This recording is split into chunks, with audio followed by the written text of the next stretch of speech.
Welcome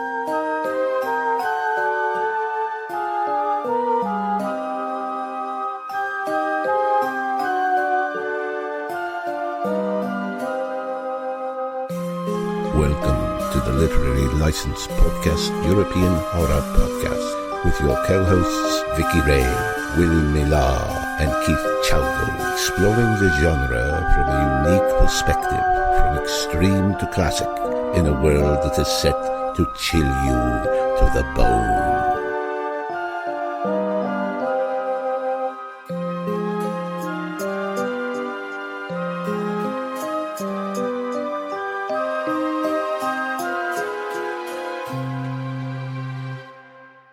Hello, welcome to the Literary License Podcast, and today we're doing Dario Argento's Profondo Rosso, aka Dead Deep Red, or the Director's Cut from 1974, which is part of our European horror segment of the month. And today we have with us Joe Randazzo. Hello, Joe. Hello, Keith. Hey, Vicky. Hello, everybody. And we got Vicky Ray. Hello, Vicky. Hey, guys. And Vicky, just remember this is audio, so waving to people in audio, they're not going to be able to shut hear up. it. It's a force of habit. Just pretend you all could see me waving to you. So anyway, we're down to our roses and thorns of the week. And then we're going to start with Vicky because she has lots of roses and thorns in her life. So Vicky, what's your rose and thorn of the week? I've always got a thorn in my ass. Yeah, for sure. No, actually, I wanted to start. I told you guys what we were talking before we started recording, but my rose would have to be how clear the night sky has been here north of Dallas, since a lot of people haven't been commuting back and forth. The emissions have gotten really low.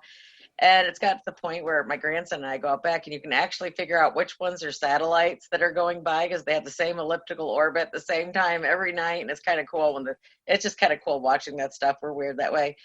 But it's just been really nice to see that a sky that clear and that brilliant.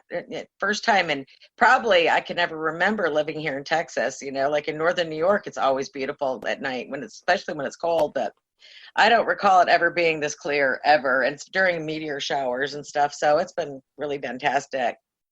And I don't really know. Everybody knows the same old thorns, but I'm just ready for the media to go away for 30 days.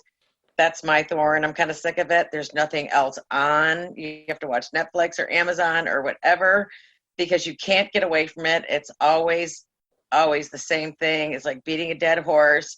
It's like, okay, you watch your news cycle, get it over with, and the rest of it is the same shit, different hour, different day, over and over and over. And I don't think it's healthy for all of us to keep listening to this crap. I don't know what you guys think, but I just don't think it's healthy. Well, I personally don't watch the news, so I've got to point, because I just, so much, for us, I mean, at the hospital, we got to the point where we even shut off all the news stations in the hospital from the waiting and stuff, because it's just so much misinformation. And I spend probably 60% of my time re-educating all the patients. And re-educating people calling in and say, no, that's not it. No, it's this, so on and so forth. So stop scaring people. There's a lot of scaremongering going on. But the thing is, I think I said it a couple of weeks ago that this is the first news had made more money during the coronavirus. Oh my God. 9/11 yes. And Joe and O.J. Simpson together. Yes. It's the first time they made so much money and the advertising dollars are just flowing in. So Exactly. So, the thing is, if you're onto a good thing and you're making money off it, you're going to push that good thing as much as possible. So Yeah, exactly. So, but hey, what I said before, what Nietzsche said, keep the country in fear and you can control them. So Exactly. And what about you, Joe? What's your positive rose and your negative thorns of the week? Well, I mean, I have more time to watch movies and more time to do the things I love. One of the major things that's come out of this is I really hadn't really taken a real vacation from work aside from going to do a film festival or going to do something else. And about 2 years ago, I injured my left knee working in the bar that night, and not being on it all the time, not being on it for 14 hours a day. Feeling better? Like it's actually feeling a lot better. So that's definitely a rose. I mean, the thorn is, there's stuff I wish I was doing. The events that I was supposed to be doing got pushed back. Lloyd Kaufman asked me to be part of the Trauma group at San Diego Comic-Con. Oh my God. And that just got canceled. Ah, That just got canceled yesterday. damn, So that does hurt. that was going to be so cool. I was going to fly out there and be at San Diego Comic-Con as a guest. You know, I don't have to pay for a That pass would have been to get in. awesome. That would have been The just cool- fantastic. Yeah, the cool thing is every time I do a con with Trauma, they're like, no, we only need you by the booth when Lloyd is here. When he's not here, you can go do whatever you want. I'm like, I basically was going to have a free pass to San Diego Comic-Con. And Oh my God. fortunately, this killed that, which... It'll be back. You watch. It's too big of a deal for them. They'll do it. Next year. Who Next year. knows? You never know this year. Maybe they delay it until the fall. Who knows? Yeah. Maybe. But yeah, that's it. I've got more Hmm. time to do the stuff I like to do. So I'm doing a lot more of those. Awesome. Well, my Rose and Thorn, basically, it's been lovely going to work because there's no one on the tube but me, and it's lovely coming home because there's nobody on the tube but me. So my hatred of people works really well for me at this particular point in time. For me, and I guess, and I really can't complain. Really, I mean, it's an interesting time. It's going to be really weird because this is like my new normal as far as going to work, and we have normally 60 people in my department. We're down to 2, and I'm one of the people still working on the COVID wards, but I'm still doing my regular. Well. We are very grateful that you are. You're a real absolutely. wise ass, but I'm proud of you. But to be Absolutely. honest, it's been quite nice. I mean, just dealing with everything in my own I'm kind of like my own little boss, doing what I have to do, and so that's been quite nice. Sorry for people who actually are ill, but hey. That's my silver lining. And as far as my thorn is, I think it has to be social media at the moment. Social media has always kind of been a thorn in my side anyway. Getting pretty bad, I have to admit. I just, I think I had a bit of a irritated moment yesterday, and I just think that basically if lockdown's getting too much for you, there's 300 things in New York City for volunteers to do. It's 400 in Boston, wherever you're living. London, we have 600 volunteer services that are trying to help people. If lockdown is getting to you and inside's getting to you, just help someone out. Let's bring the community back together. Let's be more community oriented. I mean, this is an opportunity to sit there and let communities shine and show that we're all there for one another instead of sitting on freaking on Facebook. Sofa politics, which social politics doesn't do anything for anyone. Epidemiology. If you want to change the world, get off your ass and stop posting about it and just do something. But yeah, that's pretty much it, really. Well, the Bernie voters are learning that aspect of it. Possibly. I mean, yeah. They didn't vote, then they got mad that they lost. Well, he kind of got thrown under the bus again, and I'm not a Bernie bro, but he gets thrown under the bus the last 2 elections, no matter what. So, well, to be honest, your next election is going to be another shit show. So I mean, no matter who wins, it's going to be a massive shit no show. matter who wins, you're not. I mean, whoever wins, you're still not going to win. So it's kind of like close your eyes and pick the one who has problem with social distancing, or pick the one who doesn't know how to control his Twitter account. So it's like. Eeny, meeny, miny, mo. Precisely. Yeah, I don't know. It is Sorry, what it is. I had to turn off my phone. I just kept getting all these texts. I thought I had turned it off. Sorry about that. Oh, no problem. But yeah, I mean, the only thing is touch on politics a little bit. The only thing I don't understand is that the Democrats have 4 years to find someone fantastic to run against Trump. They were too busy impeaching him. They didn't get shit done. That's why that's where they bombed. I can vote I have an American passport, so I do vote in an American election. I vote here as well. And I just want an election where you sit there and just fight over who's the best person, because they're great. We have 2 great people, and I want to be torn about which, instead of like who I hate the least, but who I love the most, sort of thing. So, but someday, maybe. Someday. I don't know. Probably not in our lifetime, unfortunately. So, before we go talking about our film, Argento's Profondo Rosso, or Deep Red, what we're going to do is we join forces with Story Geek, the podcast, and make sure you listen to them. They're a fantastic podcast, and they're going to tell you what you can be watching during isolation. So if you're self-isolating, listen to their choices, and these are things coming your way to either be download or watch via Netflix, Amazon, or via other means. So take it away, Story Geek. What movies and TV shows should you be watching the week of April 13th? I'm Jay Shear, co-host of the Story Geeks podcast, and here are the movies and TV shows you can watch from home.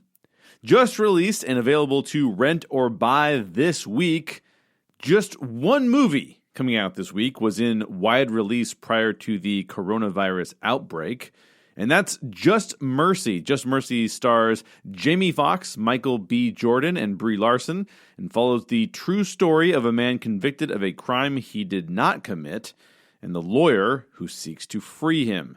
Just Mercy has a Metacritic score of 68 and is rated PG-13. Some additional movies that are on Netflix for you to watch that I haven't mentioned yet: Steven Spielberg and Tom Cruise in the sci-fi thriller Minority Report, Tom Hanks in the period piece gangster film Road to Perdition, one of my favorite films of all time, the teen movie from back when I was still a teen, Can't Hardly Wait, another one of my personal favorites, The Matrix, and the two sequels to that film. The whole Matrix trilogy is now on Netflix. And if you're looking for a family film, Despicable Me will be out on Netflix on April 16th. As for my picks, I've already rewatched Minority Report and Road to Perdition. The premise and the story that are both driving Minority Report are fantastic, but I will say some of the special effects don't hold up. Road to Perdition is still amazing, and I highly recommend it if you haven't seen it. And we're all thankful that Tom Hanks is over the coronavirus. He's through it. You can see him in his healthier days in Road to Perdition. On the latest The Story Geeks podcast, Sandra, Nick, and Priscilla talk about the sci-fi, fantasy, and comic book stories that have personally impacted their lives, including Batman, the animated series, The Simpsons, Iron Man, and more. Check out the Story Geeks podcast on your preferred podcast provider and listen to them talk about their favorite geek movies and why they were impactful to them. And as an aside, if you're looking for a quick, action-packed read, my time travel novel Time Slingers is available on Kindle for only 99 cents. Amazon is offering a steep discount. If you need something to read, check it out. Until next week, this has been Jay Shear, and I hope you have fun streaming movies and TV shows at home. Welcome back. Well, thank you, Story Geek, for your wonderful selections, and we checking those out. So now we are to the main part of our show, which we're discussing Dario Argento's Profondo Rosso, or basically known as Deep Red in America, or is also known as The Hatchet Murders. It is a 1975 Italian giallo film directed by Dario Argento and co-written by Argento and Bernardino Zapponi. It was released on the 7th of March, 1975. It was produced by Claudio and Salvatore Argento, and the film score was composed and performed by Goblin. It stars Masha Miro as a medium and David Hemmings as a pianist who investigates a series of murders performed by mysterious figures wearing black leather gloves. And it also stars Daria Nicolodi, which would end up becoming Dario Argento's wife. So before we go to discussion, what we're going to do is cut to the trailer and be right back.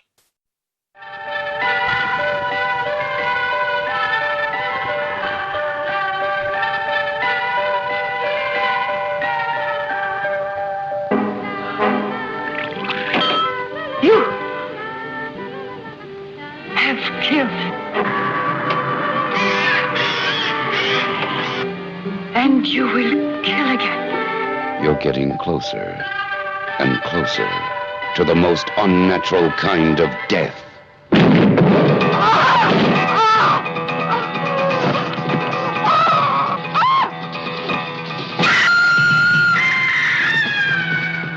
Beyond shock. What was that? Beyond horror into total terror. Murder runs wild. Blood runs cold. Deep red. The conjecture is that an act of bloodshed was once committed in that house.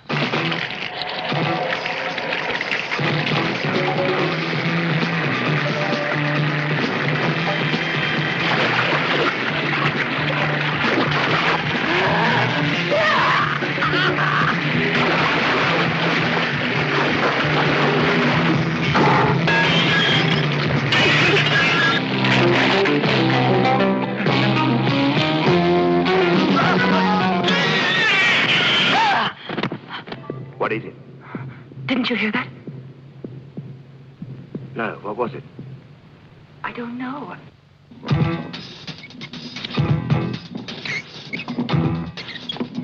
Everywhere you look, everywhere you turn, death is running with you.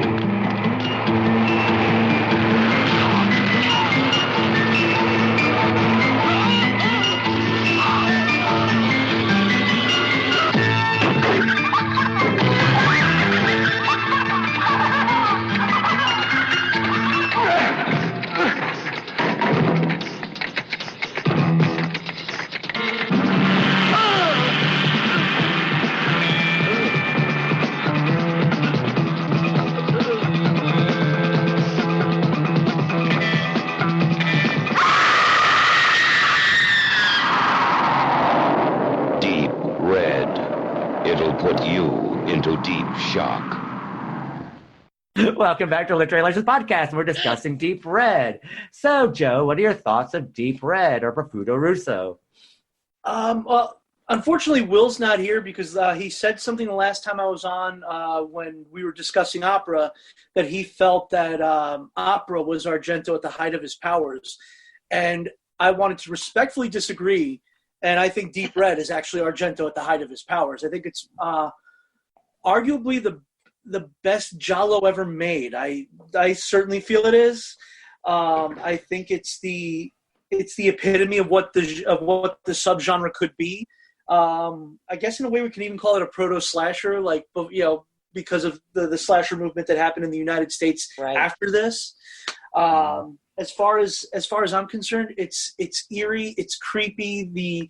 The murders are imaginative, actually, and really violent. Which big plus. Yeah.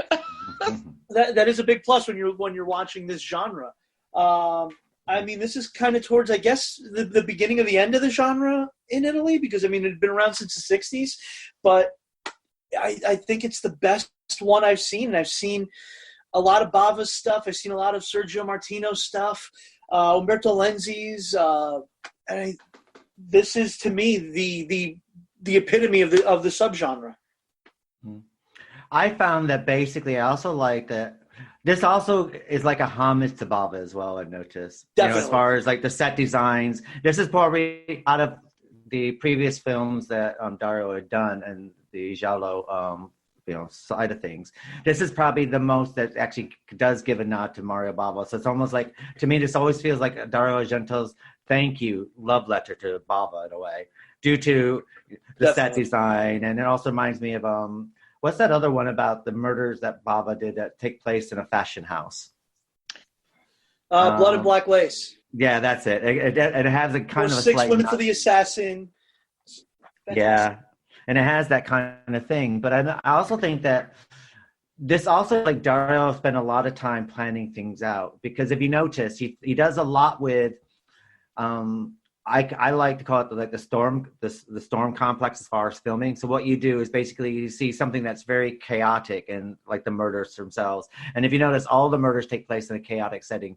Normally the wallpaper is very chaotic. There's either pictures like in the first one. So everything's a bit of a his use of color. Use of color is very maddening. But then you have like the stillness of the pub outside, and that's like completely still. But then you have the in between, as the storm's brewing with the David Hemingway and the guy he's speaking to, the alcoholic pianist. And so he kind of does this with his murder sequences that we don't normally kind of get. Normally with Dario, it's like he kind of gets just large sound murder, and here he kind of weaves into the murders, which is quite interesting. Mm-hmm. And which because he does it even with with every single one, and though they are gory, but at the same time they do fit within the context of this film. I like how he used the music though. Goblin, I love the music. I have to looking for the soundtrack actually. Just the way the music goes from the childlike stuff, and then it gets kind of funky. And then it does sort of almost like Jesus Christ Superstar rock opera kind of sound, And I liked how he used the music to back all of his scenes, because it was really... Well, he would use Goblin again for his next film, which would be Suspiria, isn't it? So No, wasn't Suspiria first? no, This was No. first. this is first. This is Suspiria first, was okay. 1977. This is Okay, 1974. I mean, another thing that you can tell that this is a precursor to Halloween. You know, Oh, the first- definitely. Absolutely. and it's quite funny though. Even though America tends to sit there and think, as far as the slasher films, that they're the ones that created it and they're the gods of it. But the thing is actually Italian horror that's actually corrected it. I mean, if you've seen, the Mario Bava one, is it Bloodbath? And what's it called? Twitch of the Death. Yeah, it's Twitch of the Death Nerve, The Bay of Nerve. Blood. Bay of Blood. That's Friday the 13th too. Yeah, all the murders in there on Friday the 13th too. Same exact. It's executed the same way. You do have the first person showing that you got here. That they would use it's stalker. American stalker films. Basically, this is like the forerunner of all this. Yeah, and it's quite sad because I don't really think that American films, as far as the horror genre, really give thanks to where some of this stuff comes from, and it's kind of sad that they pretend that they're almost like the imitator, and they sit there and go, we created this, but then of course, thanks to Blu-ray and DVD and home video and everything like that, we can now see that these things are like, well, no, not actually, sort of thing. And it's kind of sad that they don't get the notice that they should be getting. No, they don't. I think that a lot of people don't even realize that there's a whole section of European, Italian horror, whatever. I don't even think a lot of people know about its existence, to tell you the truth. I mean, when I'm talking about movies like this, or when I'm watching these, people come in, it's like, what are you watching? It's like no one even who? It's like, oh, okay. So you guys don't listen to the podcast often. But I also find in here is that out of all of Dario's films, I think this is the first time he had some real fun human interactions, especially between David Hemingway and Daria Nicolodi. Yeah. The sequences were in the car are just like magic. Talk about did you think there was a little misogyny going on there? Maybe Definitely. just a smidge. Definitely. If that movie was filmed now, there would be an uproar. Just saying. But she's going, sure. Yeah, but you got to remember it's 1974, isn't it? So, and women's lib was just about to make a re-submergence in the 70s. And this was, Italy. I'm not even, half of my family's Italian, so I'm not even going to go to that. But, I mean, it's Italy.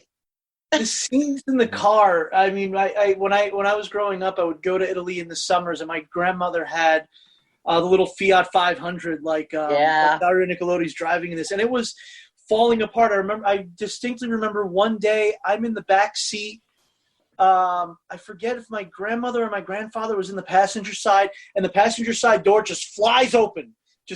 We're going. It just flies open, and I just see one of them reaching out, trying to grab it and pull it shut, just like Nicolodi's car here is falling apart. Well, it kind of cracks you up though, because I had a car where it's like, you had to crawl through the passenger or the driver's side door because the door wouldn't open up. It's like, wait, hang on, everybody get in my car, but you can't use the door. You got to crawl through the window. But who would have thought? But maybe as a reporter though, she could have probably afforded something a little bit better. But who knows? But it kind of took me back to that when I was watching it. Kind of cracked me up because we all had that one car that was a hunk of junk. Well, that's the 70s reporter trope. Because even when you think of like Kolchak was notoriously cheap and had the one seersucker suit. That's true. It seems to be just the trope for reporters. I don't know. Well, look at James Rockford. I mean, he lived in a trailer, didn't he? Yeah. Yeah, true. Yeah, and Columbo, I don't think ever changed his clothes. No, those the same suit. And he's probably just smelled really bad. Like Columbo, it wasn't. I think he smoked a cigar to hide his body smell. That Jack, he had that same coat out all the time. Yeah.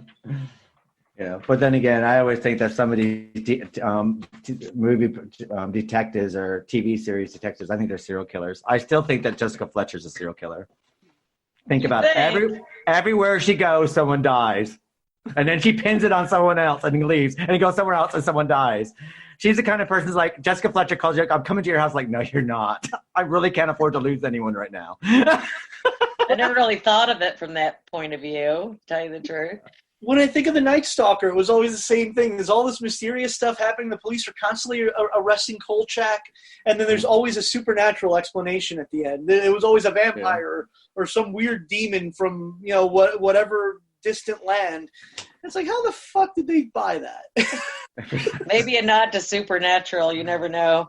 Because Kolchak was always the first one there. Whenever someone was murdered, he was the first one there. Yes, wasn't anyone that's else. True. It's not like he was called. It's not like they went to the Charles Townsend talked to Charlie and had the angels come in. Where they had to like hire them. Kolchak was just in the middle of it all. No one. I don't know where he got his money from because he never was a detective for hire, was he? He was just there. He just showed up. Yeah.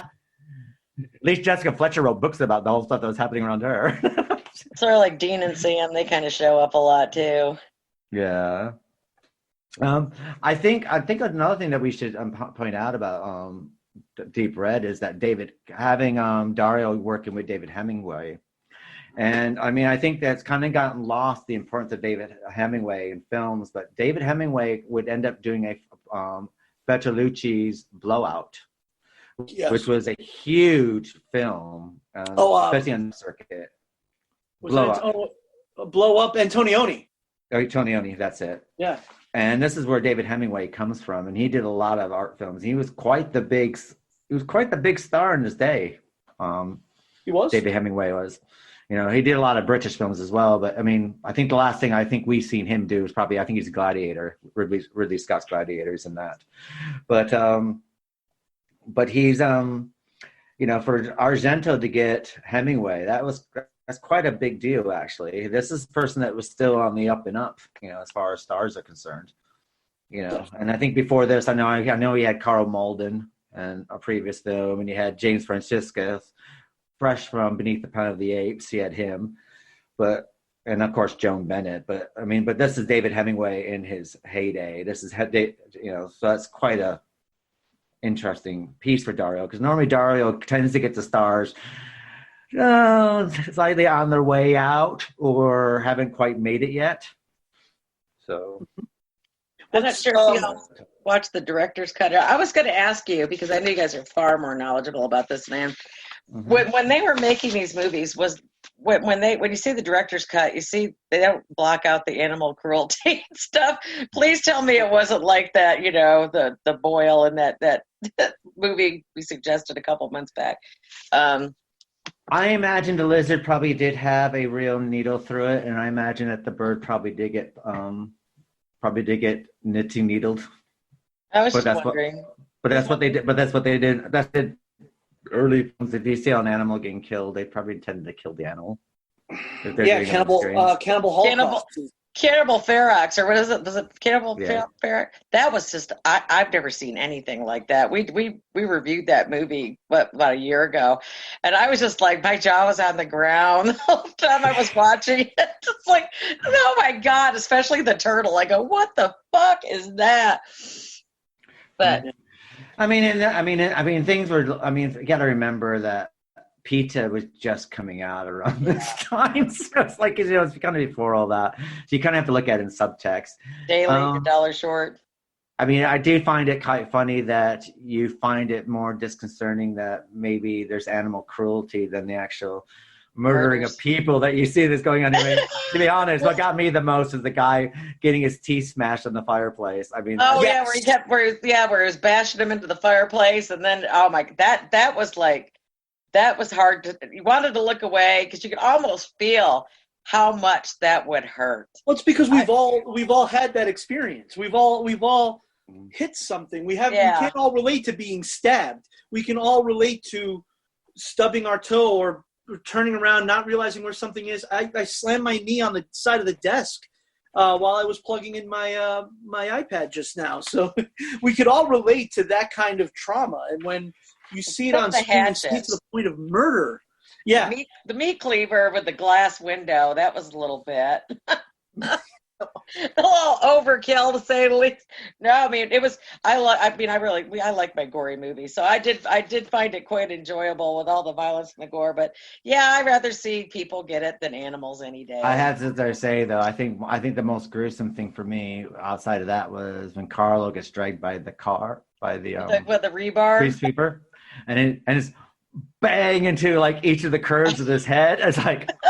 And then you know that car is going to come and run over his head. Sorry. Spoiler alert. But to be honest, I mean, I think getting run over in your head is probably a lot better than being alive. And as it's going around corners, you're being slammed into the curves by your head. I thought that was quite. Yeah. Unfortunately, I know someone that happened to. When I was growing up in New York, one of my schoolmates, his mom and two sisters were leaving a party, and they all got run over and dragged by a drunk driver. So unfortunately, that's awful. That was almost 30 years ago now. That's terrible. So yeah, that was insane. But yeah, we had a girl coming out from a nightclub out in front of the hospital. She left the bus or something where it's going, and she was walking around the bus, and her handbag was around her shoulder and got caught in the bumper, and the bus dragged her up in like half a mile. Basically, just scraped her to death. That's basically how she died. She just scraped to death. Ooh. And it's like, I guess I remember, and you could just see like, yeah, where she was dragged, because like, you know, it's by the tube station, so you like walking by, and it's like everything's coming down, but you just see like. All the way down to the hospital, and he's like, sort of thing. Oh man, yeah, what a horrible way to die! Just think of the fear. But I mean, they used to do that. They used to do that in the Old West, though, didn't they? They would like drag you behind a horse. Yeah. Drag you well, you got to admit, his death scenes do keep you kind of, you know, you just can't turn away. You don't really want to watch it because, you know, I was like going, oh man, this is gonna be gross. I know, like especially that was the strongest necklace with the elevator scene I have ever seen. I don't think I have jewelry that would take that. It probably would have broke. But that was like the strongest necklace. I don't know if it was made of titanium or what. But that was great. That was like a brilliant shot right there. I love that one. That was like one of my favorites. I think another thing that's quite interesting about Deep Red also is that this is him about to go into the supernatural as well. You can see where it's hinging on that. This is the gateway to the supernatural. It's not supernatural, but it hinges on going to supernatural. Well, the psychic in the beginning, I could say that's supernatural. I did like the way he portrayed the psychic, though, because she wasn't that, I can foresee this, I can foresee that. She was like a in-the-moment kind of psychic, that she didn't have all these masterful powers, but she could feel or sense that somebody, you know, just whatever was in the room. So he didn't overplay that too much, and I kind of like that, because sometimes you get psychics, you got them like being the amazing Kreskin, or, you know, or they could do this, they could do that, they could levitate. I just liked how he kept her pretty bare-bones psychic. Because it made by the time she realized that that this guy was going to kill her, it was already too late to do anything about it. And I was reading. I didn't know Argento actually used his own hands in the black leather gloves because he didn't feel like dealing with trying to teach the actors how to do it. So he thought it'd be easier if he did it himself. I thought that was an interesting fact. Well, he knew exactly what he wanted. Yeah. I have to say that this is probably one of the only rare cases that you see a stalker film, and that when you find out who the killer is, I'd say he did a fantastic job of matching up who the killer, even though it's his hands, but it did like it could be her hands, right? Which is quite good, because normally what you get, like, you know, a thing looking like a man, and then Pamela Voorhees shows up, and you're like, This is the first time I watched this movie, so I didn't see that one coming at all. And you know what really freaked me out the most? I thought it was one of the most, I don't know, you might not think it was the scariest part of the movie, but where she's in the mirror and the reflection, and it's just like, oh shit, you know? And I just thought that was just, the way he played that off, I thought that was fantastic, because it's scary. Brilliant.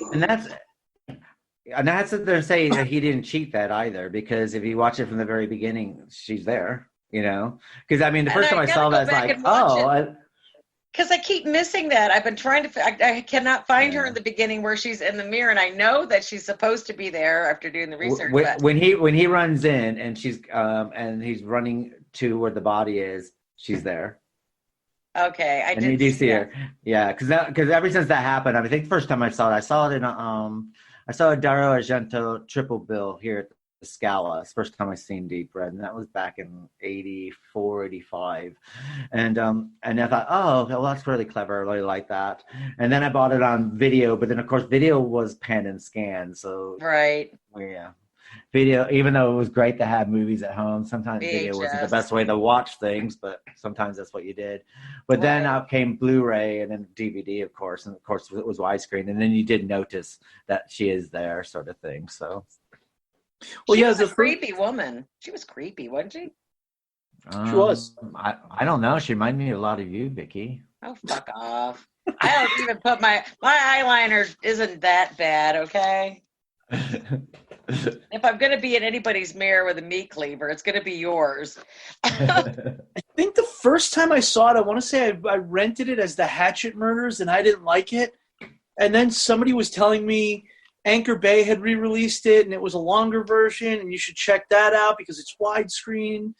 So I was like, all right, well, I got paid one day, and there's like this place up the block from one of my first jobs that had these VHS tapes, and they had all these Anchor Bay tapes, and I was buying all the Hammer films and stuff that they were putting out anyway. So I just went, all right, what the hell? I'll grab Deep Red and I'll give it another shot.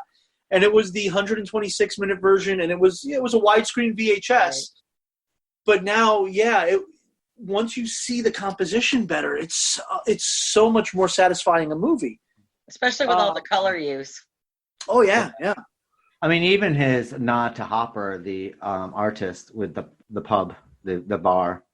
You know, if you know, and it's like. It's all very still. There is someone washing dishes, but when they're moving, he had everyone move very, very slowly. So it's kind of because he wanted to show the stillness before a murder, and that's what he wanted to show. And but then you look at it, it's like he actually recreated that whole Hopper painting right there. And he basically took I was reading a little bit about about the sets that he used, and basically he filmed everything on the street. Basically, there's this empty storefront, and they did that storefront to make it look like that. It's not. None of this is built. None of this is on a set. This is all done on locations.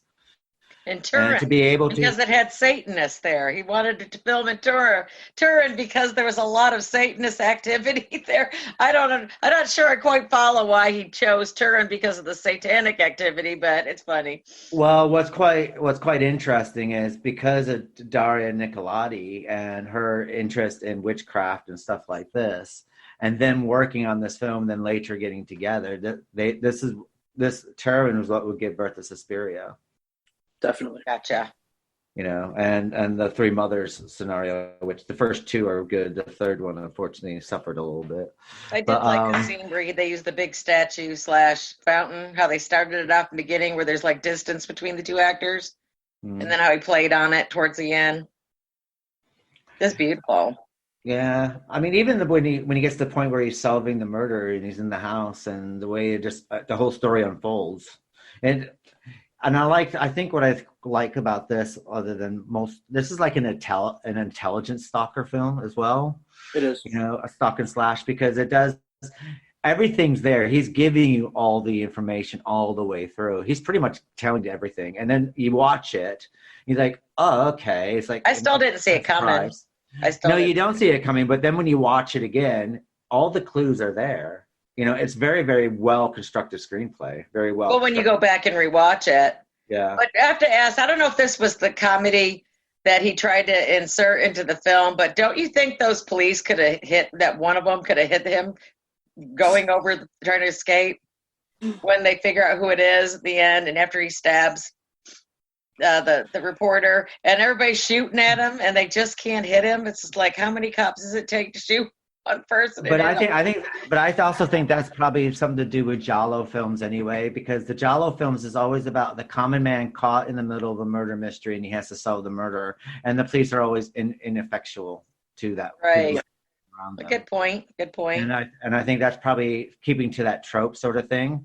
And the policeman, no matter it's Four Flies or some of the Bob, right, or bird of the crystal plumage and so on even and in so forth.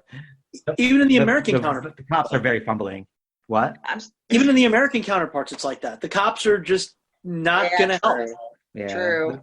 And they're either going after the wrong person, even though it doesn't make sense for the main antagonist to be going after this person, because how could he been there and that sort of thing. I'm still trying to figure out how Gianna drags Marcus out of that burning home. I mean, that's not a small hike when something's on fire like that. It's like, how did she do that? I mean, I guess she just casually pulled him out. I actually thought she's the one that hit him on the head there for a while, because she looks kind of guilty, when he comes to outside. I mean, I was thinking all kinds of things. I didn't know who was doing it. I actually did not know who it was. Well, they play on her being off in some ways, even after that. Right.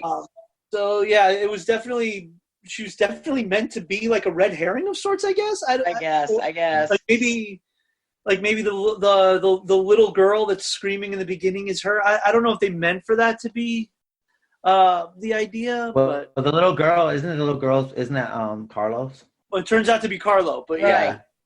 But and I think that piece of drywall just happens to fall off, and you see the rest of the picture that somebody drew. So that was watching it again, then I figured it out where you're talking about the clues, because that was a huge clue. Well, the clues are also in the against when he has the different objects against on the black velvet, I'm going to call it, right, the black background. And their clues as well, which I thought was quite interesting. Because the first time I remember rewatching it, and he's like, and you get Goblin's music going, and then basically, you get the doll, the doll and the noose, and then you get a bunch of stuff on against a black background, and then it's like, but then when you reflect back on it, or if you watch and repeat, you actually realize that these are actually clues telling you exactly what's going on here. I have to say, though, the creepiest part, because I don't like clowns, I don't like fucking dolls, I don't like any of that shit, was that frigging walking robot, whatever the fuck that was. I was just like going, oh, hell no. When I saw that walking in the room all by itself, I go, what the fuck, and how is it doing that? It's like, no, I just don't do shit like that. That really freaked me out. But seeing it now that you've seen quite a few horror films and modernized horror films. I mean, we know where Saw got it from. Exactly. Now I do. I get it now. I get Jigsaw now. Precisely. Well, James Wan in general pays tribute to Italian horror a lot. Like, are you guys familiar with Dead Silence? Yes. No, that was the one with the dummy.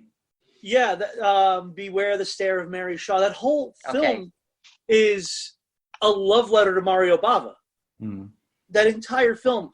I could see shades of The Drop of Water.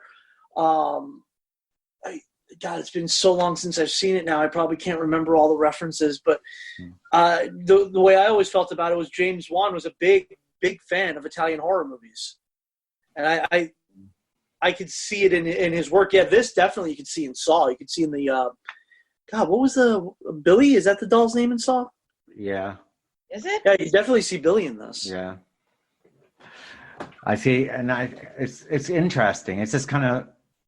See, it's another thing. It's a shame that I do think that if modern audiences are, who are into horror, I think they should really go back and try to see, some of these other earlier films that we've been covering, especially the European stuff, because there's a lot of stuff in the European horror that's actually made its way into the American idiom. Well, you definitely see the presence and the influence. You do. It had to come from somewhere. It's sort of like when we were covering Shudder for the longest time. It was like a breath of fresh air from just regular Hollywood horror, because there were so many fresh ideas and just totally like those individual, the what do you call them? The independent films and stuff of people you've never even heard of, and it just the stuff that they would come up with and the direction and just the pure rawness of the film was just fabulous after having so much Hollywood hit you in the face. Not that I don't like Hollywood, but it was just refreshing. I have to say, when it does come to horror, I'm always a bit disappointed by the Hollywood horror films. I'm not talking about the ones that are independent that Hollywood bought and then they distributed. I'm not talking about those. I'm talking the ones that the main Hollywood studios put money towards to have made. And I do find I'm always slightly disappointed, but I do think it has a lot to do with test audiences, and there has to be a test audience. We got to make sure that, so we need to make sure it's a PG-13 or whatever rating we need to go to. And they're so busy focusing on these kind of aspects that sometimes I think the story and the film telling kind of gets let down slightly. It's a bit like watching it like a remake of Amityville Horror, or watching the Amityville Horror. Now, if you saw the Amityville Horror and that's made by an independent person, you probably would have got a better film. And that's even the original. I mean, it is what it is, kind of a docu-horror, I guess. I guess we want to put it with big names. A docu-horror. But then the best horror films always has been the independent ones. I mean, Wes Craven did some of his best work outside the studio system, even John Carpenter did his best work outside the studio system. I watched one the other night ago because we're in the middle of a crisis and I have nothing better to do. It was called Don't Look.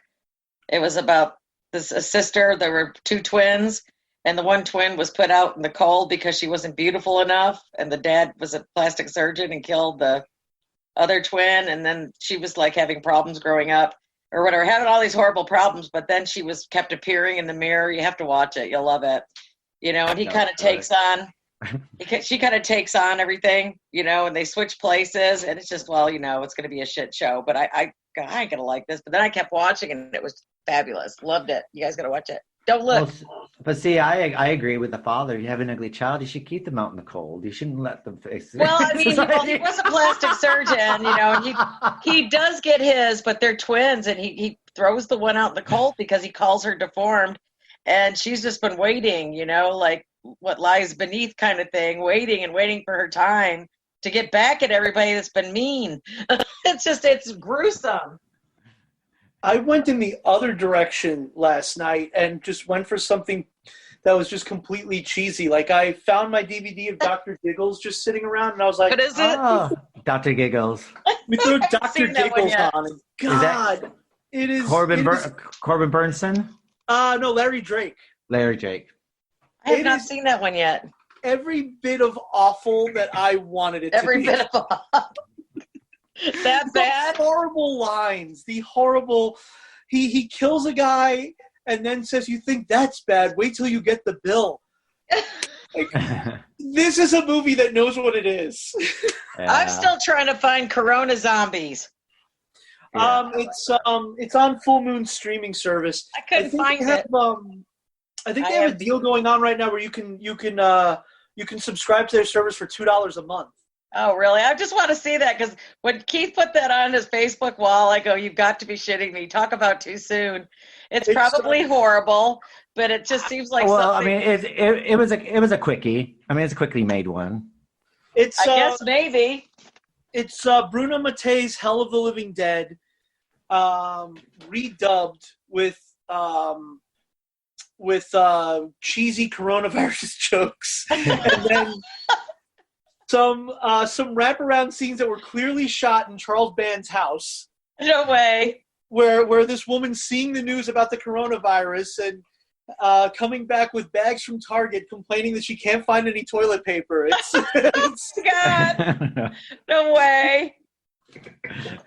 A must-see for a podcast such as ours, I guess. We'll have to talk about it next week.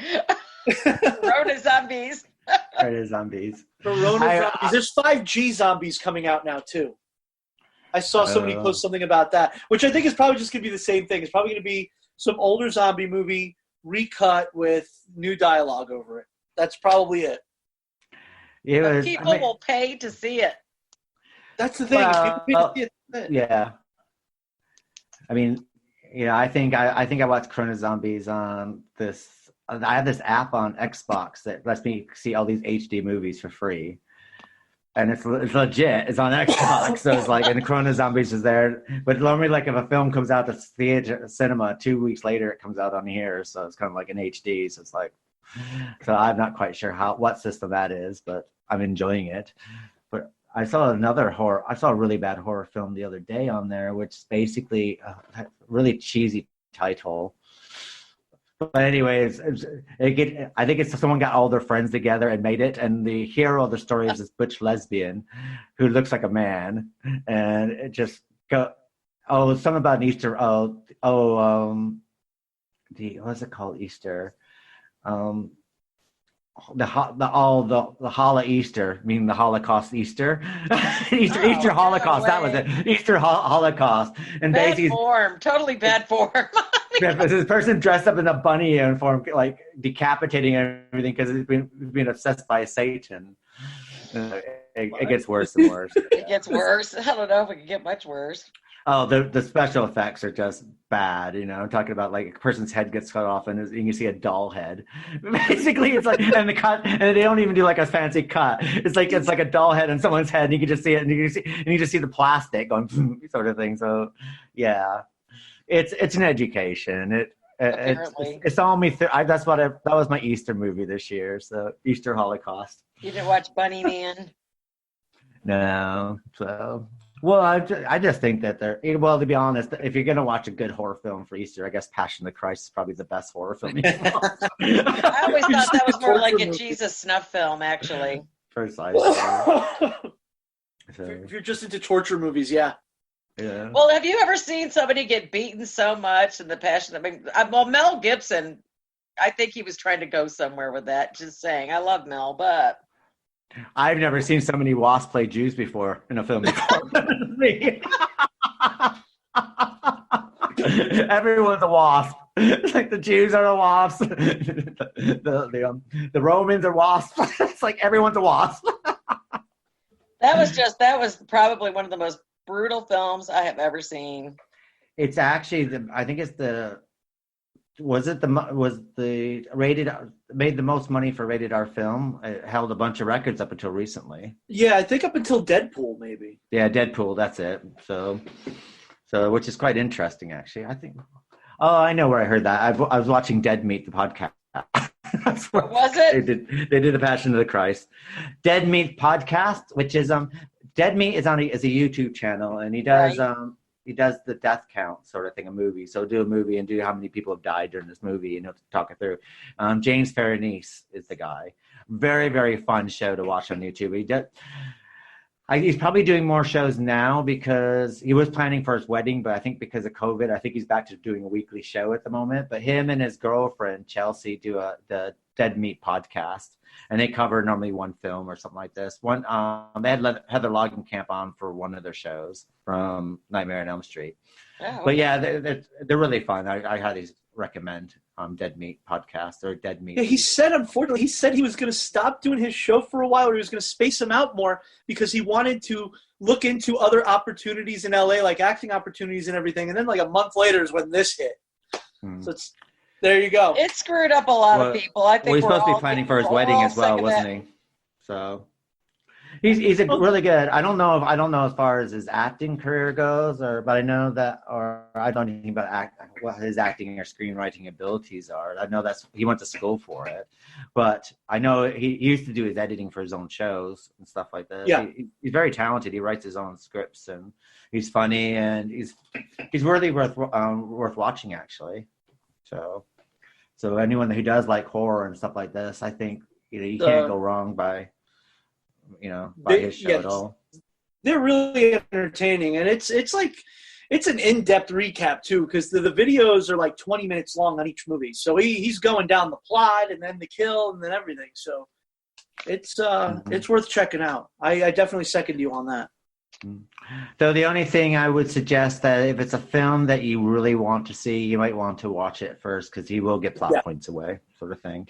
But if it's a film you're not sure if you want to watch or not, sometimes I'll watch that first and then I'll watch the film afterwards, even though I know what's going to happen, because he is very fair about it. So it's not like he's not pretentious with his enjoyment of horror, which is quite good. I had no interest in the Banana Splits movie until I saw his kill count for it. And I was like, oh my God. The Banana Splits movie?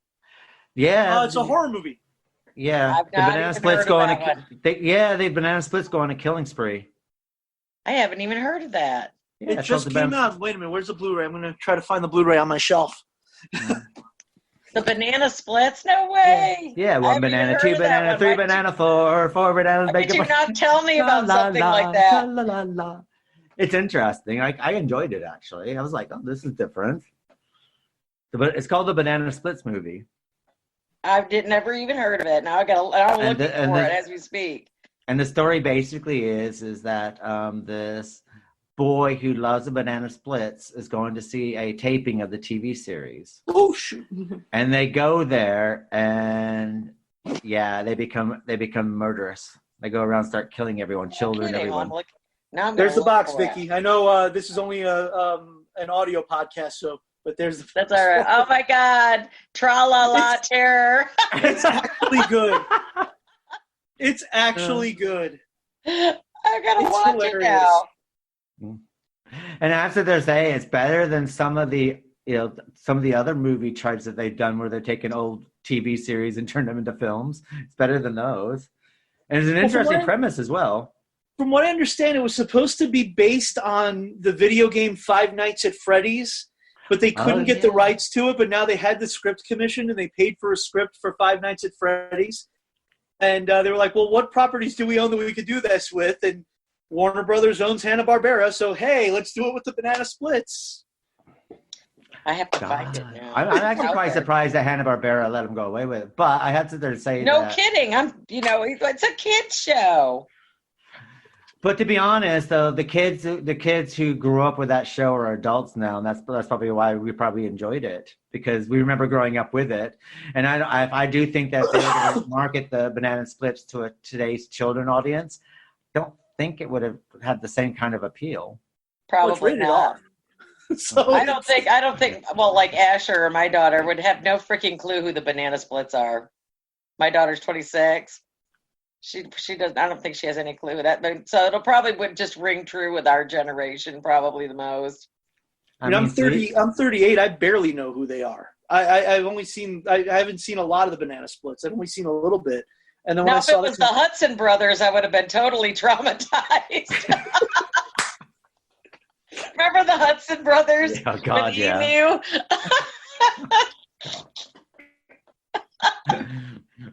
We went off HR puppet stuff.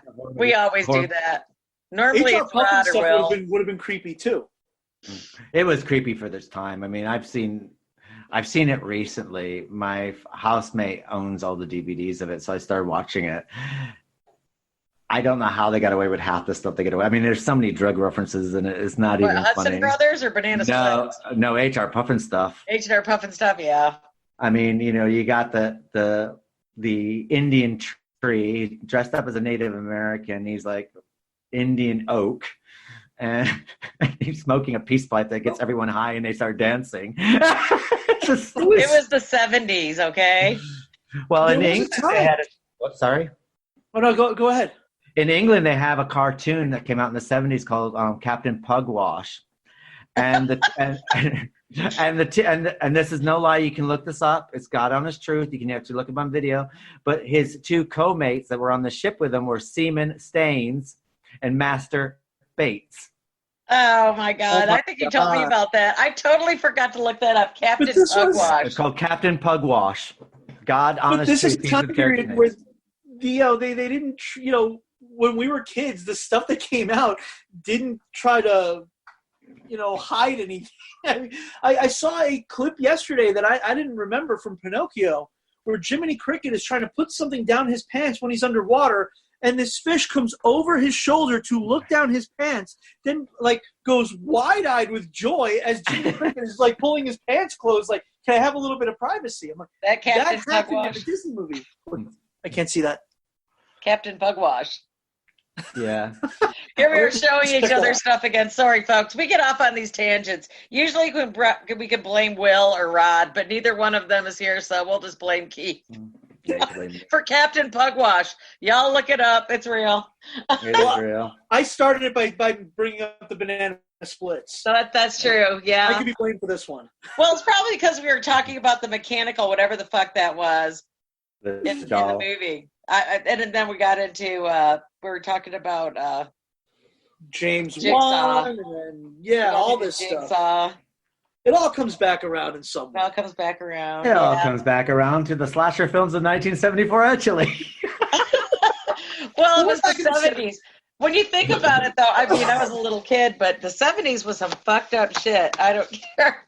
Then you had what was his name? Oh, the clown. What was his name? Bozo. Bozo, the fucking clown, man. And I'm afraid of clowns. And I just can't believe I used to watch that shit. And Mr. Green Beans or whatever, Green Jeans or whatever the fuck his name was. Mr. Green Jeans and Captain Kangaroo didn't bother me. I kind of grew up with those, and I quite liked them. But I have to sit there and say that it is quite a haunting experience when you're between the ages of 5 and 10, and you go to McDonald's, and you got the Ronald McDonald, the Hamburglar, and Grimace coming at you while they're serving you burgers. It's kind of a frightful. I know. Oh my God, I remember that. They used to actually be characters. I mean, you would. Sometimes they'd be at McDonald's. It was scary shit back then. The original Ronald McDonald was creepy. He's still creepy looking. Clowns are creepy. It doesn't. I mean, it doesn't help that John Wayne Gacy, gives a tribute to clowns afterwards. So it kind of like even sets it on fire. But it was kind of creepy. But I also found going to Disneyland or Disney World when I was younger and seeing these creatures coming at you with the big heads. It's always a bit creepy. Yeah. So I have to sit there and say that you can knock over the dwarfs and they can't get back up if you knock them over because the heads go over their shoulders and they go down to mid-arms. So they can't get their arms up. So if you knock them over, they can't get back up. I can honestly say I never did dwarf tipping when I was in Disneyland or Disney World. Yeah, but you did cow tipping, didn't you, Vicky? Cow tipping, yes, I'm guilty of cow tipping. Cow tipping I have done. We've been cow tipping. But when they get up, they're pretty pissed, so you better be able to run when them fuckers get up. That's all I got to say. Cow tipping always reminds me of Motel Hell. Have you ever been tubing? Another one that I recently bought the Blu-ray for and I have to revisit soon. Motel Hell? Motel Hell. It takes all kinds of critters to make Mr. something, Farmer something. To make Farmer Vincent's fritters. That's what it was. Fritters. Oh, my God. It's got Rory Calhoun in it and the woman from Porky's, isn't it? Oh, that's right. Rory Calhoun is fantastic in that. I tell you what, one of my favorite films of Rory Calhoun is Angel. Have you ever seen Angel? It's like high school student by day, Hollywood hooker by night. Angel. Yes. A fantastic film. Oh, I think I know the films you're talking about because I think Vinegar Syndrome is just putting those out now on Blu-ray. I can't wait. Oh, I think they restored like the first 3 in the series or something, or putting them out on Blu-ray. They might already be out. But Donna Wilkes she's the first Angel. Second Angel is Betsy Russell, who went on to do the Saw films. She's the wife of Jigsaw. And so she's Betsy Russell. And then the third one is kind of like Maude Adams, kind of all over the place. But the first one's really good. The second one's fun. But yeah, the third one's quite horrible. But you can only push it so far, even this kind of shit. So. Well, I got to remember it came out like in I remember I was in uni at the time. When Angel came out, about 1984. It's one of those films that shouldn't have done really well, but did very well. And it's very B. It's a B movie that done very well, sort of thing. And you have people like the big lesbians played by the big lesbian. Well, that's what she is. Her name is Big Sal, and she's played by Andy Warhol. She did a lot of Andy Warhol movies. She always plays a lesbian anyway, and she's Big Dyke. And Dick Shaw plays a transvestite, and then you had Rory Calhoun playing a cowboy, and all these hookers are being killed by this serial killer quite graphically, And then you got get this one scene where Angel's running down Sunset Strip with a little dress on, because she's going after the killer with a little gun.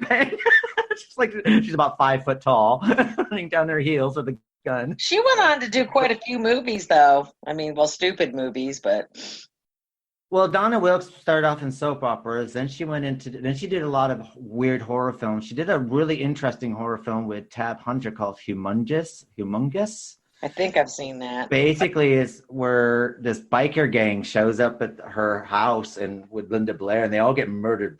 I mean, it's really brutal murder sequences. And then there's some kind of relative that's a monstrous person living who can get the revenge, sort of thing. It says that she was a 1980s sexploitation star. Sexploitation. I didn't even know they had terminology for that stuff. That was a genre.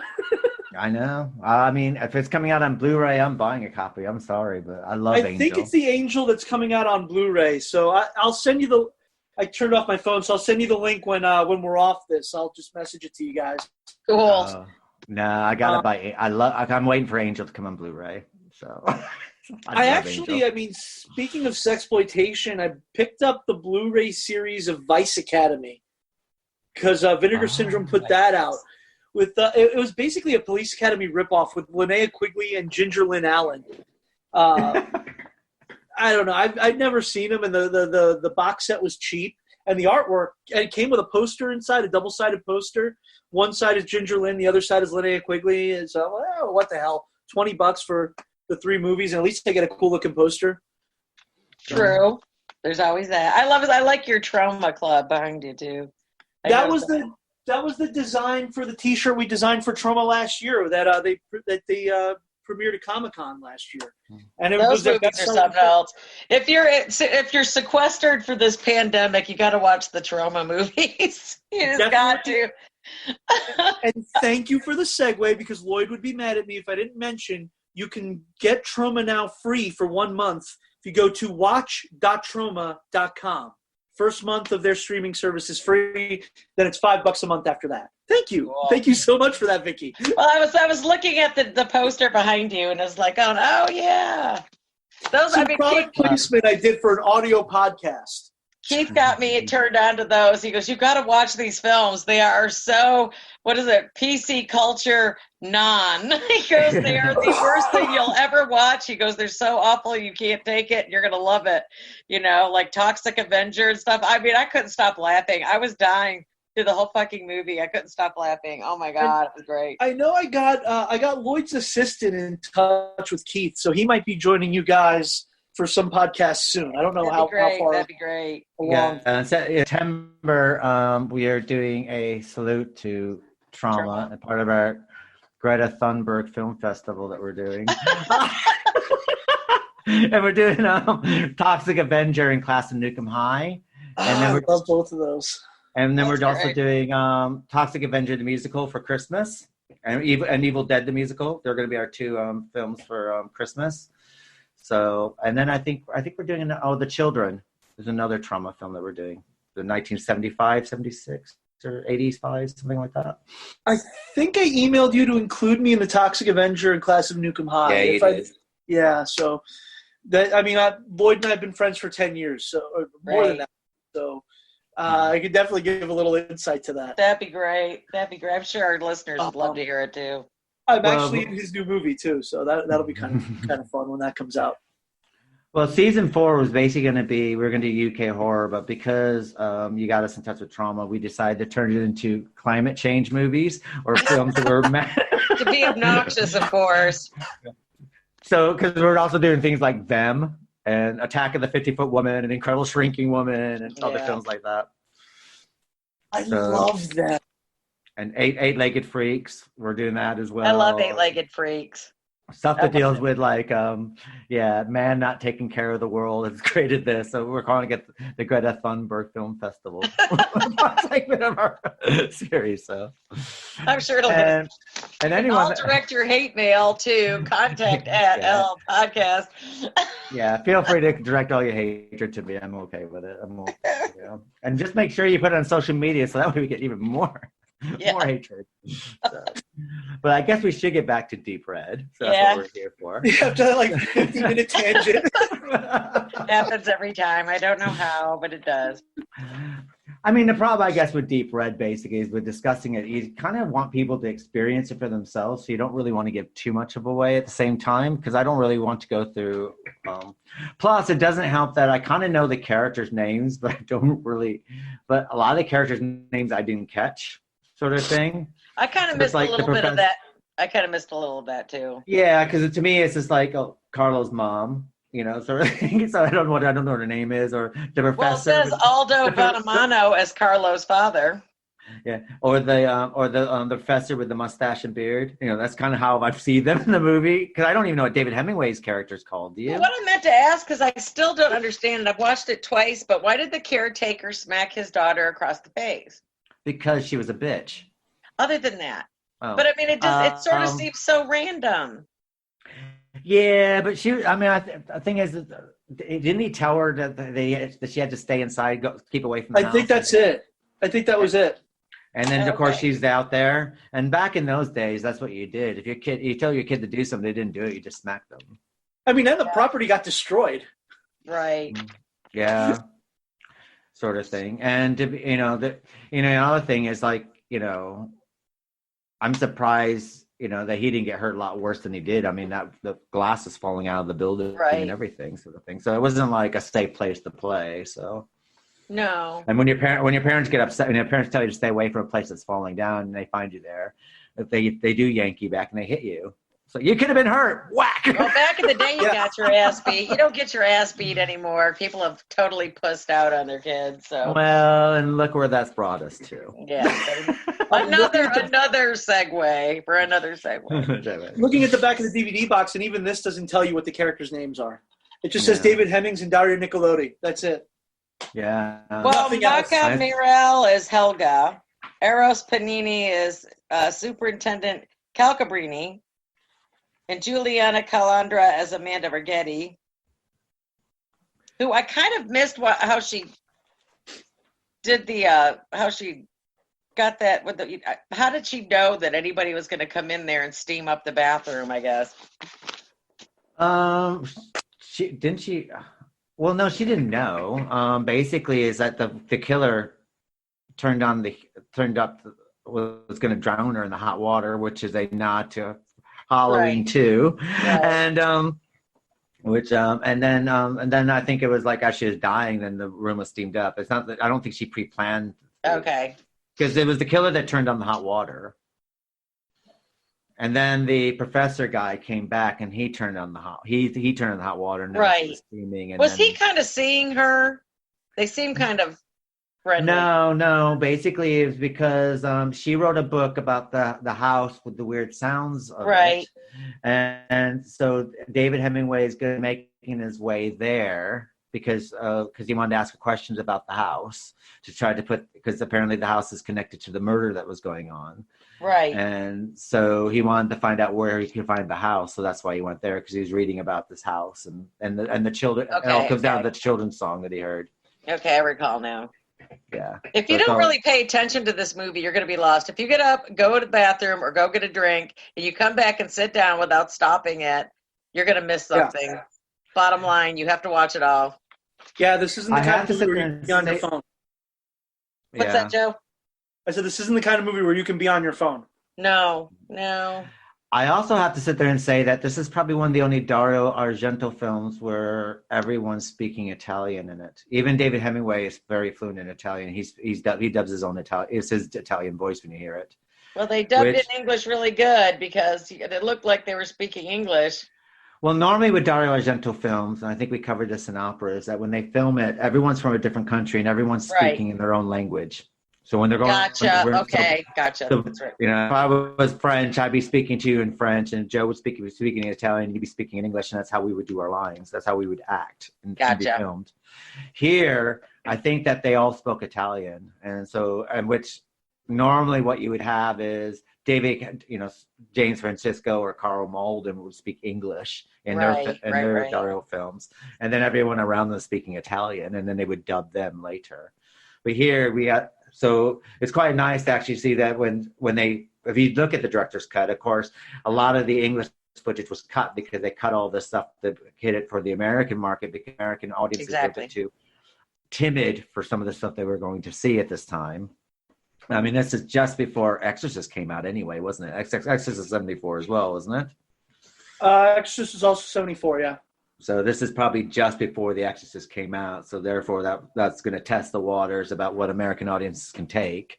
Sort of thing, as far as, but then again, Exorcist is totally different. It's America's always been a bit funny about violence and murderers, sort of thing. Anyway, they have it. This is way before the slasher films. I mean, I think the first film to actually start getting away with that sort of stuff is probably Friday the 13th. It's probably the first American film where you actually saw the killer actually placing the knife into bodies. Halloween cuts away. You don't see any of the knives hitting any bodies at all in Halloween. It cuts away. No. Well, you can tell he's doing it like sort of like when he stabs that kid in the first movie, he puts him into the wall where he's stuck to the wall. They don't actually show the. You don't see knife. the knife. You don't see the knife penetrating. I think Friday the 13th is probably the first one that started showing knife penetration. Right. There might have been another film before that. That's what they also started eyeballs in Friday the 13th. I can't handle eyeballs. I can handle anything but fucking eyeballs. I just don't do eyeballs. And you should watch the film with Zelda Rubinstein and called Anguish. Anguish. If it's got eyeballs, I'm not watching it. I don't do eyeballs. You know that. It's a film with inside a film. It came out in the late 80s. It's very. It kind of makes you feel ill. It doesn't make you feel ill because of the violence in it, but it has this hypnotic quality about it. Right. And you kind of watch it, and it makes you feel really unease. And I remember the first time I watched it when it came on video. I now own it. I don't own it. I felt so unease. I bought it. I now have it on DVD on widescreen. So what year did it come out? 84? I would say probably more 86, 87. Yeah, probably. I'll look it up. It's called Anguish. It was towards the end of her life then. Yeah, it's probably right after, not too much after Poltergeist 2, probably. Right. Probably before Poltergeist 3. Michael Lerner's in it as well. Right. Not Michael Lerner, Mom Walton. Michael Lerner, the accomplished actor one. You know, the one who did the Coen films. Right. Right. And basically, it's a film within a film, but it's got this hypnotic quality on it, and it does have a thing for eyeballs though, and basically it's just like. Yeah, you have to see it. I highly recommend. I've got it written down. I'll maybe take a look, see if it's got a lot of gross eyeball action. To be honest, it's the violence in it. I mean, the violence is a little bit graphic, but it's not the violence that made the film uneasy. It's got this hypnotic subliminal thing going through the film the whole time, and it just makes you feel uneasy. And then when it does cut to the audience, it's a film within a film, and you see the audience, and she's talking about how it's affecting her. And the funny thing, it's affecting you the same way. It's a very odd film. Sounds like anxiety to me. Anxiety attack. Actually, I'll probably drag that out tonight, actually. I'm looking for new material because I have watched just about everything, and I like watching new films like Argento. I mean, did you think that this for him, I mean, I know the critics kind of let him have it, but they were talking about it was not typical of him, but what was the word they used? Not vintage, but they were saying it was traditional Argento, but other people were saying it's not traditional. And then, of course, you had a few people that really like slammed him, just did not like it at all. And they thought that it was called the bucket of hatchet, you know. Well, I have to sit there and together. say that I think it depends on what version you see. If you do watch the American cut of the film, that it doesn't have the fluidity of the uncut director's cut. I watched the director's cut. The uncut director's cut is actually the Italian version or the European version of the film. Right. And the European film has a lot of things that gives you a lot of clues, and it gets you more involved in the murder mystery. Where I think the American cut or the English cut basically is just about the murders. So it is kind of like you're watching this stock flash film that doesn't make a lot of sense because a lot of the subtext is cleaned out of it. So it's kind of transitional for him because, like Joe was saying earlier, he was trying to, instead of a whodunit plots, he's trying to like swing over to the supernatural, perhaps. It's kind of like trying to have a roast chicken dinner and buying it from KFC, I guess. Right. You know, sort of thing is you have all the chicken parts, but the thing is, it's not the roast chicken dinner sort of thing. Right. You know, The potatoes are not raw potatoes; they're the KFC potatoes, and everything's deep fried. So it's kind of like, and that's what it's kind of like, the two versions sort of thing. And that's why I said that we were covering it to go to the director's cut or the European version of it because. Right. You know, I'd rather watch the director's cut anyway because I don't want to see anything hacked all up.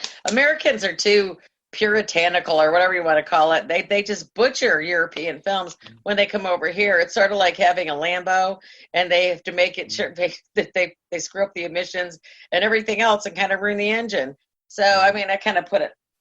That's what it kind of reminds me of. It's like, if you want to watch the director's cut, just give people the option. Don't butcher the film. Well, the American cut actually it's a bit more misogynistic as well, because the thing is, you kind of get the play between Daria Nicolodi and David Hemingway's character, and you got them playing back and forth, and it feels very misogynist in the American. There is misogyny. Because but the thing is, but when you see it with the Italian cut that you've seen, what you do is you realize there's actually playful banter between the two of them. Yeah. But when you cut out like half of their lines, the other thing is, the English versions are quite weird, because you'll notice basically whenever you're watching the European version and they go into Italian, that's what's being cut. That's what's being cut out of everything. Okay. And when they're speaking English, pretty much that's what they left in. So, and a lot of Nicolodi's and David Hemingway's thing, it goes from like, hi, how are you? Mi piace, da da da da da da, and then I'm going to do this, and then we're going to do da da da da, and then all the Italian stuff in between is what they cut. So right in there, you cut the playfulness that's going back and forth between these two characters. That shows you that he's not really being misogynistic. He's like trying to, it's this play that they have between each other, and it's this relationship that they have. So it becomes like this playful thing. But when you see the American thing, the playfulness is cut out, so it does sound like he's misogynistic. Is that the same as the uncensored English version, or? The uncensored English version is basically just a bit more violence. The uncensored English version just kept they still cut out most of the lines and most of the subtext. They just kept the violence in it. All the violence that you saw, that's was slightly sliced for the theatrical release in America. And then the uncut English version basically is just the violence that they left in, sort of thing. So they did, so it's just less hatchets in the back. Hatchets in the back. When he lifts her up off the glass, but you don't see the glass coming away from the neck. I think that was probably one of the most gruesome murders I've ever seen on film. Well, I think that the body, when the body's being dragged and it hits there, I think it only hits the curb once or twice. I think it only hit like once, if I can recall. But you knew when the car was coming that it was going to run over his head. You just knew it. It's like, yep, gonna run over his head. It's like, what a way to die. I mean, it was violent. I mean, I loved it for that, because me, I like my slasher fix. But I also think it also for a giallo film of Dario's, it also left a benchmark sort of thing, because you got to remember he had 3 films that were very, very popular before this. Yeah. Four Flies in Velvet, The Bird of the Crystal Plumage, and what was the other? Cat o' Nine Tails. Cat o' Nine Tails. And though the violence is quite in there, but it's almost like in those. This is probably the one that the protagonist and everyone, you quite like everyone in this film. Where the other ones, you kind of like Carl Malden, I wasn't he's okay, but you didn't really get to know him too well. The James Francisca's character, he was nice to look at, but all the characters were everything seemed a bit stilted as far as the character relationships in these other 3 films. So they're very good films. I suggest you do watch them, because it's interesting to see them, and especially if you like Dario films, there's quite a way to look about. You can see where his career trajectory was going. But Deep Red is kind of like when he's kind of like, okay, I've had these 3 films, and now I've got everything I got together, and it's got a really tight script, and it also has good acting, and you can tell where I think this is one of the only films where everyone got on with each other's films, because there's normally a lot of problems in his films as far as people getting on with each other. He hated the main character from opera. The Spanish actress. No way, really? He hated her. He was in love with Daria Nicolodi. They were just getting together. And you can tell, if you ever watch any film with him, that he's using Daria Nicolodi or his daughter, Asia, you can tell where they are in their relationship, because as his marriage was breaking down to Daria Nicolodi, he would kill her in more gruesome ways in his films. And as his relationship with his daughter was breaking down and they weren't getting on, it got to the point where he almost was kicking her out of the house, he would kill her more gruesomely in his films. And he's very honest about that in his interviews. He tells you, this is what I done, sort of thing. I have to look up an interview. That's interesting.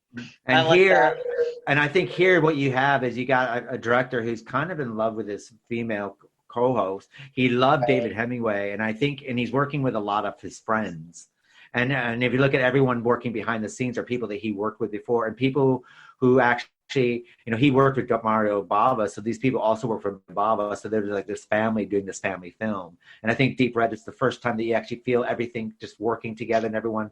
And you can see that they're having a lot of fun with it at the same time. Well, also, you don't see too many, gay, maybe cross-dressing kind of things going on in film back then either. I mean, like they did in this, because you could obviously tell. I didn't really know he was gay until I saw the gay, I don't know if he was a queen or, dressing up in drag or whatever. But I didn't gather he was gay until that moment. So... And it's surprisingly progressive for the time. Very, very. When it comes to even what is Tenebrae? One of the women in Tenebrae, the woman in the flashback scenes is a trans woman, and it's never portrayed on screen as she's trans. Right. It's something you have, when you research it later and you look up the actress, you're like, oh wow, that is a trans actress. She was trans. No, and it doesn't portray her as that. It just portrays her as this. Some of them are so beautiful. It's annoying. Just like, God, I want to just do my makeup, please. Make me as beautiful as you. Well, I think, I guess you could look at Dario as like a trendsetter, really, because even when the character, he's got a homosexual character, which is quite shocking for 1974. This is before. Yes, exactly. Gays in some European countries are still being prosecuted. Right. They didn't have rights, really. Sort of second-class citizens in some countries, and. It's before the disco era, before the Village People would take Storm, 1977. Village People. But, they did help a little bit, sort of thing. But, I think it was quite imaginative, just that he's gay and it's part of the story, but you just move on from it. It's not like David Hemingway didn't come in and sound like he was shocked. He felt uncomfortable, and it would have been pretty easy to put his character, sort of thing, but David Hemingway was like, okay, yeah, fine. Can you come on, Carla, we need to go. It's who you are, and in a way, he's accepting him for who he is, which is for 1974 extremely progressive. Very, but it's kind of refreshing to see that, because up until that point, let's face it, gay, transgender, trans, whatever, they were really taking it on the chin and it's just horribly. Well, I guess another thing is, if you notice the women, all the women in this movie, except for the killer, all had careers. All the women had careers, and they weren't killed. And they weren't killed because they had a career. They weren't killed because they were feminists. They were killed because, unfortunately, they weren't killed because all the victims in this film were killed because the murderer was trying to protect the murder that they did previously. Right. Yeah. It wasn't like they weren't they weren't following the thing where they were doing something wrong. They weren't losing their virginity. They weren't smoking pot. They weren't doing living by the rules of a horror film per se. This was a killer protecting himself, for herself in this case, and that's the reason why they were murdered. They're getting too close to what actually happened that fateful night when Carlos was a little boy. And it had to be on Christmas, and I thought that was really creepy, without giving too much away. When he figured out that there was another room and he tried to get it from the outside. That didn't work, and then he figured it from the inside, and I was like waiting for him with the flashlights, like, I know what he's gonna see, I know there's something bad in there, and I kind of like the anxiety tension that kind of built, because that was well done. It was creepy, scary, and it kind of kept you on your edge of your seats, like, oh, what the fuck is in there? I know it's bad. It's also the score is unnerving. Yes, exactly, especially with the little kids' music. And then the Goblin. So, that was just creepy. And like I said, for a minute there, I almost thought, Ted Neely was going to start screaming Jesus Christ Superstar, because that music reminded me of Jesus Christ Superstar. I don't know why some of it did. Just that guitar beat thing going on, like the action part of it. So I liked his music. I really thought the music was kind of fun, actually, throughout the whole movie. But the creepy kid music, though, it's like, geez. The Goblin music, I guess. Yeah. It's the score is on Apple Music, and it's I found it. Yeah, so you could listen to it. Goblin stuff is fantastic. I love listening. It's really exceptional. I don't normally like that kind of stuff, but I found myself like, wow, I want to hear more. I really like it. I tell you, if you like Goblin, what you should do at some point, if you ever buy the Blu-ray or the DVD of Dawn of the Dead, listen to the Italian version of it, because Goblin does the soundtrack for Dawn of the Dead for the Italian market. No way, I didn't know that. Yeah, completely different soundtrack. Wow. Yeah. Okay, that's cool. I'm looking for stuff to do. I'm sick of being stuck in the house with pandemic bullshit. Well, I have to say that on my playlist, on my Spotify playlist, I have like over 1,000 songs, and basically I just put on, I put everything in there, and basically I have it on shuffle. And I do have like the soundtrack to Suspiria. I have the soundtrack of Profondo Rosso, and it's like you'd be going down, and all of a sudden it comes on. It just, I'll get, I'll get Luke Bryan, and then it'll be Goblin, and then it'll be something else. It's like, I think I might have told you after we did the opera podcast, I went back into listening to all of that stuff. Like on my way to work, I would throw on my earbuds and I would play Goblin and Claudio Simonetti and Keith Emerson's score from Inferno. And I was just listening to all that stuff for like weeks. It's fantastic. And I hadn't listened to it in a long time. Oh, well, Spotify's got Goblin's greatest hits. Yeah, you can find it on there. The Creator, is that one of theirs? Yeah, if you look up, you just put up Goblin and everything. They got, there. Yeah, they got tons of stuff on there. I mean, another person I like is Pino D'Agostio, the guy who does work with De Palma. He did Carrie, and he also did Don't Look Now, and he did the scores for those. I quite like his. And inexplicably, Tourist Trap. Oh, I love Tourist Trap. Goblin did Suspiria too. It's an effective movie, actually. Tourist Trap. It is pretty creepy. Look up Claudio Simonetti too, because he was the driving force of Goblin, and then eventually they split up. So a lot of his scores were really good too. Very similar to Goblin.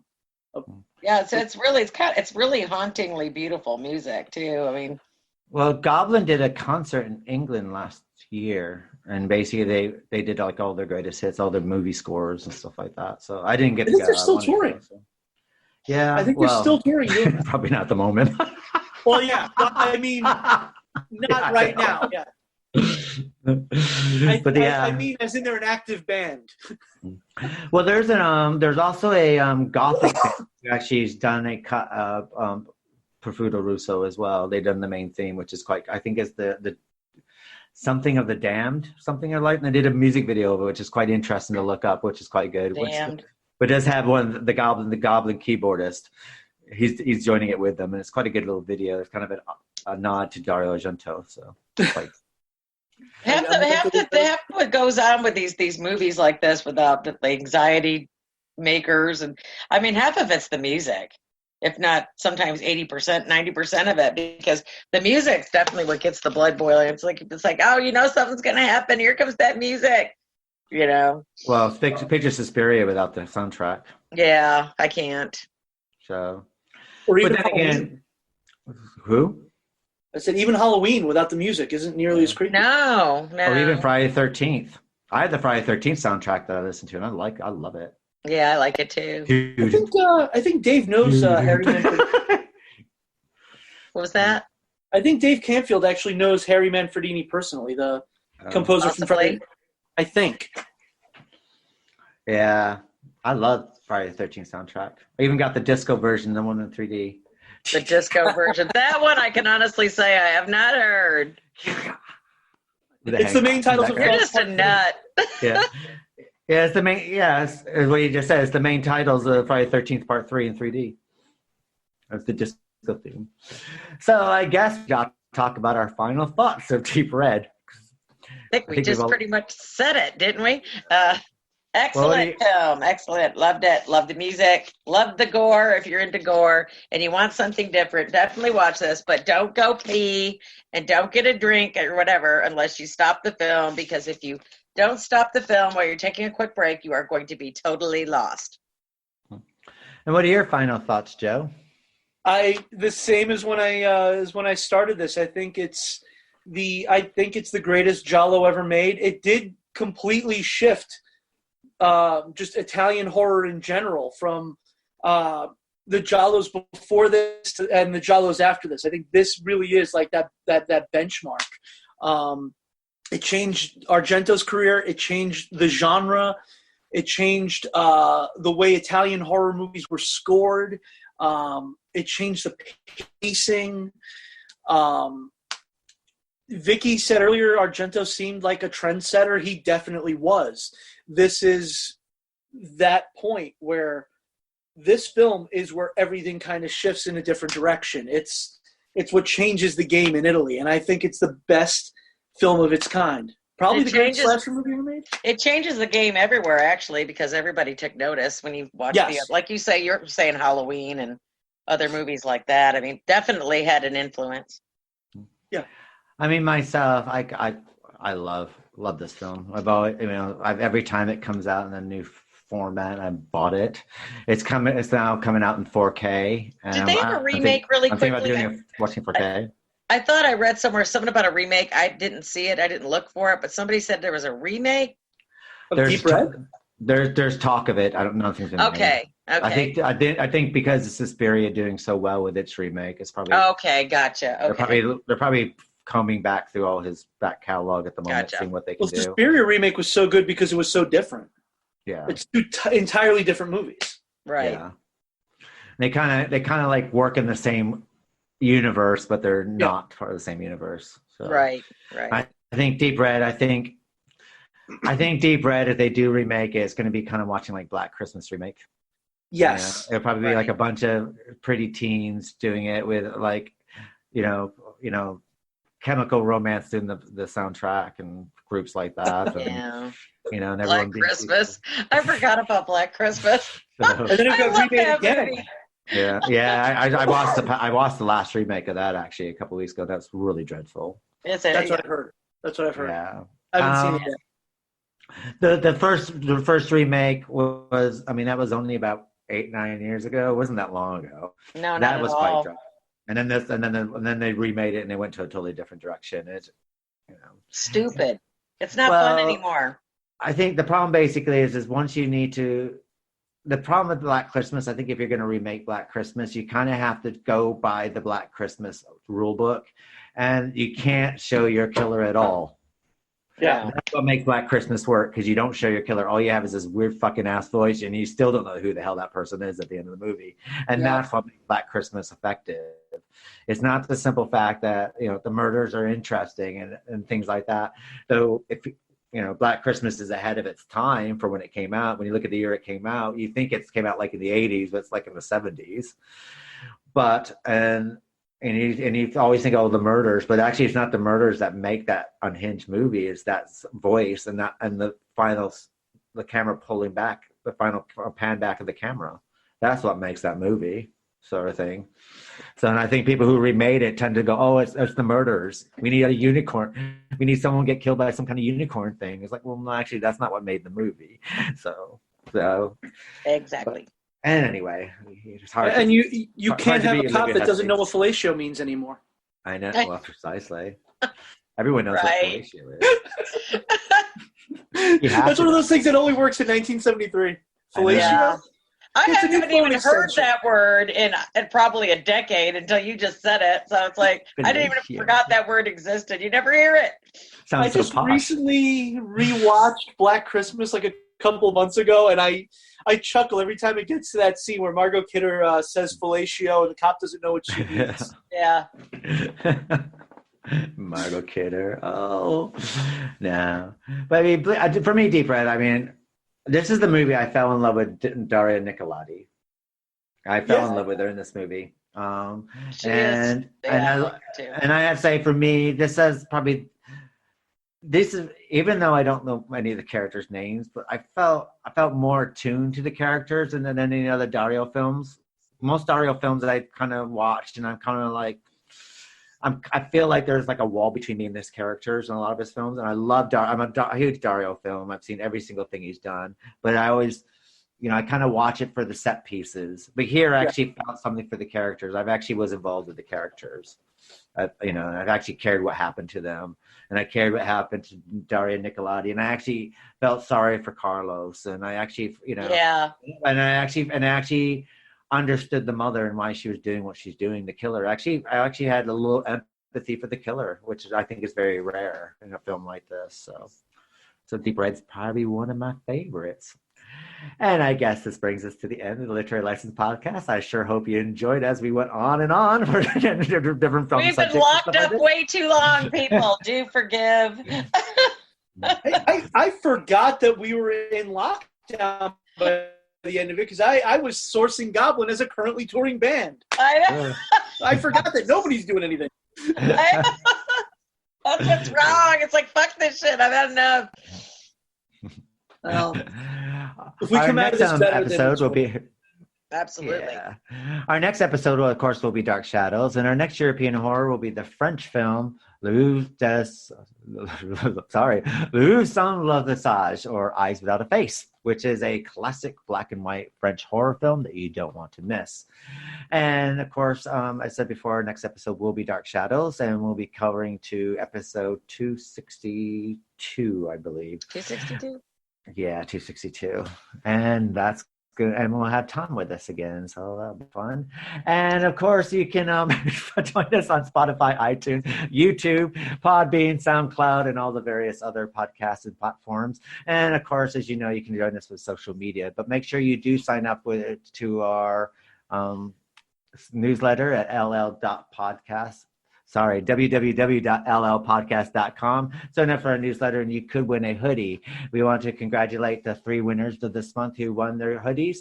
And thank you for the pictures you sent. And we'll put those pictures in our newsletter so everyone can see what they look like in their new hoodies. And so that's it for me. Say goodnight, Vicki. Good night, people. And before you go, Joe, where can people find you? Twitter.com /Joe_Randazzo. You can friend me through Keith or Vicky on Facebook because I don't remember what the URL is for that. So, Facebook. Look on their friends list and you'll find me there. That's basically Instagram Joe Randazzo 624. So there we go. And do you want to remind them about the trauma again? Watch.troma.com. The first month is free, $5 a month after that. And you get the not only the entire back library, but they are premiering new films every single month. So you get a lot of new filmmakers, a lot of stuff by people who are just up and coming. So it's definitely worth checking out. You can come in to watch The Toxic Avenger and leave watching Rose and Victor, No Mercy, and The Slashing, which is a fantastic movie. You won't be disappointed. Fantastic. And Rabid Grannies. You got to watch Rabid Grannies. Rabid Grannies. I haven't seen Rabid Grannies yet. Oh my God, another one for my list. I went to before we go, I went to the movie theaters and saw that. So. Rabid Grannies. Oh my God. It's in French, so they get away with more. It's classic because it's in French. But so now I guess that's good night for myself. Remember to tune in with us next week where we do Dark Shadows up to episode 262. And make sure you sign up to our newsletter. And it's good night for myself. And we'll see you next week. Y'all stay safe.